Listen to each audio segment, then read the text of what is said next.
दिनांक 19 डिसेंबर 2023च्या मध्यरात्री सातपूर गावालगत असलेल्या नंदी नदी पुलावरून एक I-20 कार कोसळल्याची घटना घडली आहे। सातपूर मळे परिसरातून सावतामाळी मार्गे या रोडवरून सातपूरच्या दिशेने जात असताना I-20 कार नंबर MH15HY 9576 या कारच्या चालकाचे नियंत्रण सुटल्याने हा अपघात झाल्याचा अंदाज वर्तवला जात आहे। या अपघातात कुठलीही जीवितहानी झाली नाही, मात्र कारचे मोठे नुकसान झाले आहे। दरम्यान या प्रसंगी अपघात झाल्यानंतर संबंधित ड्रायव्हर गाडीमधून निघून पायी जात असताना त्याच्या मागे काही कुत्रे लागले होते। त्यामुळे परिसरातील गावकऱ्यांना वाटलं या ठिकाणी बिबट्या आला असावा, म्हणून कुत्र भुकत आहे। त्यामुळे अशा घटना वारंवार या ठिकाणी घडत असल्याने ताबडतोब मनपा प्रशासनाने उपाययोजना करण्याच्या सूचना माजी स्वीकृत नगरसेवक विजय बंधुरे यांनी दिल्या आहेत। तसेच या ठिकाणी लवकरात लवकर या नंदिनी नदीला संरक्षक भिंत बांधावी, अन्यथा गावकऱ्यांसोबत मोठे जन आंदोलन करू असे यावेळी सांगण्यात आले।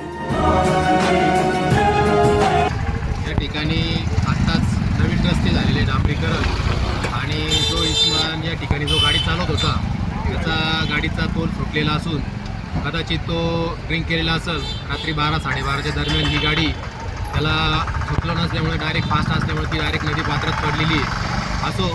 परंतु या ठिकाणी मी नाशिक महानगरपालिकेच्या अधिकाऱ्यांची एक खंत व्यक्त करील की ज्यावेळेस मी प्रभाग समिती सदस्य असताना मीटिंगमध्ये विषय घेतला होता की या ठिकाणी बॅरिकेड हे पूर्ण प्रमाणात लावण्यात यावे, तर मळ्या विभागातून येणाऱ्या या रस्त्याला कुठल्याही प्रकारचे बॅरिकेड नाही आहे। आज जी घटना घडलेली आहे या घटनेला जर आज बॅरिकेड असते तर ही घटना कदाचित घडली नसती किंवा नदीपात्रामध्ये ही गाडी गेली नसती।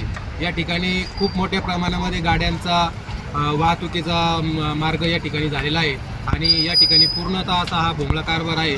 तरी महापालिकेने याची दखल घ्यावी आणि या ठिकाणी बॅरिकेड लावावे। तसेच मागे मी सांगितलं होतं की नदीला संरक्षण भिंत असावी, परंतु आत्तापर्यंत कोणी त्याचा विचार केलेला नाही आहे। सिडकोसारख्या भागामध्ये अतिशय चांगल्या प्रकारे जे छोटे छोटे नाले आहेत, नद्या आहेत, त्याच्या ठिकाणी चांगल्या प्रकारे बॅरिकेड केलेले आहेत, परंतु या ठिकाणी कुठलेही बॅरिकेड वगैरे केलेले नाही, कंपाऊंड केलेलं नाही आहे। तरी प्रशासनाला मी हेच सांगू शकतो की या ठिकाणी लवकरात लवकर बॅरिकेड लावावे। भाऊ, या ठिकाणी काही जीवितहानी झाली आहे का?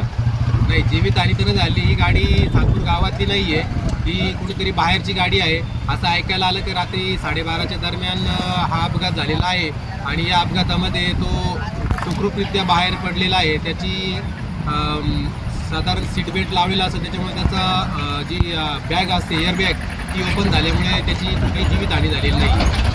जोपर्यंत हे बॅरिकेड लागणार नाही त्या संदर्भात गावकऱ्यांनी काही महानगरपालिकेतला काही पवित्रा घेणार आहे का? नक्कीच या ठिकाणी जरी हा गावातला व्यक्ती नाही आहे, परंतु शेवटी तो एक मनुष्य आहे, तर या ठिकाणी आपल्याला संपूर्ण गावातून एक असा पवित्रा घ्यावाच लागेल की जोपर्यंत या ठिकाणी बॅरिकेड लागत नाही तोपर्यंत आम्ही या ठिकाणी आंदोलन वगैरे छेडण्याचा प्रयत्न करू। सर, गाडीचा जो मालकचा जो नियंत्रण ताबा सुटलेला होता त्यांनी गाडी खूप कंट्रोल केली, पण गाडी कंट्रोल झाली नाही, ती गाडी खाली पडली। नेमका हा कुठं चाललेले होते? काही ते सातपूरला चालले होते, ते पानवट रोडला। काही जीवितहानी झाली का याच्यात? काही नाही झाले। तो आला गाडीतून बाहेर आल्यानंतर तो सरळ निघून गेला। लोकशास्त्र न्यूजसाठी बंटी आढाव, सातपूर।